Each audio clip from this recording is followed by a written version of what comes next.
ಒಂದೇ ಒಂದ್ ನಿಮಿಷ ಈ ವಿಡಿಯೋ ನೋಡಿ. ನಾಳೆ ಯಾರೆಲ್ಲ RCB ವಿಕ್ಟರಿಯನ್ನ ಪಾರ್ಟಿ ಮೂಲಕ ಸೆಲೆಬ್ರೇಷನ್ ಮಾಡ್ಬೇಕಂತಿದ್ದೀರಾ ಅವರಿಗೆಲ್ಲ ಶಾಕಿಂಗ್ ನ್ಯೂಸ್.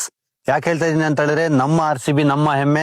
RCB ಗೆದ್ರೆ ಯಾರಿಗ್ ತಾನೇ ಖುಷಿ ಆಗಲ್ಲ. ಬಟ್ ಈ ಖುಷಿ ರೂಪದಲ್ಲಿ ನೀವೇನಾದ್ರೂ ನಾಳೆ ವೀಲಿಂಗ್ ಮಾಡ್ಬೇಕು, ನಾಳೆ ರೋಡ್ ಮೇಲೆ ನಾವು ಸ್ಟೆಂಟ್ ಮಾಡ್ಬೇಕು, ಮತ್ ಇನ್ನೊಂದು ಕಾರ್ ಡ್ರಿಫ್ಟ್ ಅನ್ನ ಮಾಡ್ಬೇಕು ಅಂತ ಅನ್ಕೊಂಡಿರೋ, ಯಾರೆಲ್ಲ ರೆಸಿಡೆಂಟ್ ಏರಿಯಾಗಳಲ್ಲಿ ಪಟಾಕಿಗಳನ್ನ ಹೊಡೆದು ನಾವು ಸೆಲೆಬ್ರೇಷನ್ ಮಾಡ್ಬೇಕು ಅನ್ಕೊಂಡಿರೋ ಅವರಿಗೆಲ್ಲ ಕಟ್ಟುನಿಟ್ಟಾದ ಸೂಚನೆಯನ್ನ ಬೆಂಗಳೂರು ಕಮಿಷನರ್ ಹೊರಡಿಸಿದ್ದಾರೆ.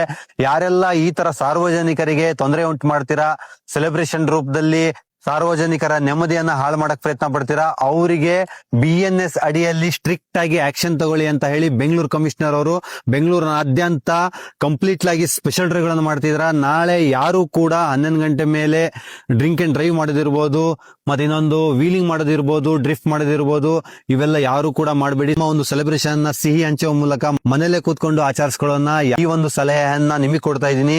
ಈ ಒಂದು ವಿಡಿಯೋನ ಮ್ಯಾಕ್ಸಿಮಮ್ ನಿಮ್ಮ ಫ್ರೆಂಡಿಗೆ, ಸೆಲೆಬ್ರೇಷನ್ ಮಾಡೋ ಫ್ರೆಂಡಿಗೆ, RCB ಫ್ಯಾನಿಗೆ ಶೇರ್ ಮಾಡಿ. ಯಾರು ಕೂಡ RCB ವಿಕ್ಟರಿಯನ್ನ ನಕಾರಾತ್ಮಕ ರೂಪದಲ್ಲಿ ತಗೊಂಡು ಹೋಗ್ಬೇಡಿ. ನಮ್ಮ ಪೊಲೀಸ್ ಅವರು ಹೇಳಿರುವಂತಹ ಸೂಚನೆಗಳನ್ನ ಕಟ್ಟುನಿಟ್ಟಾಗಿ ಪಾಲಿಸೋಣ.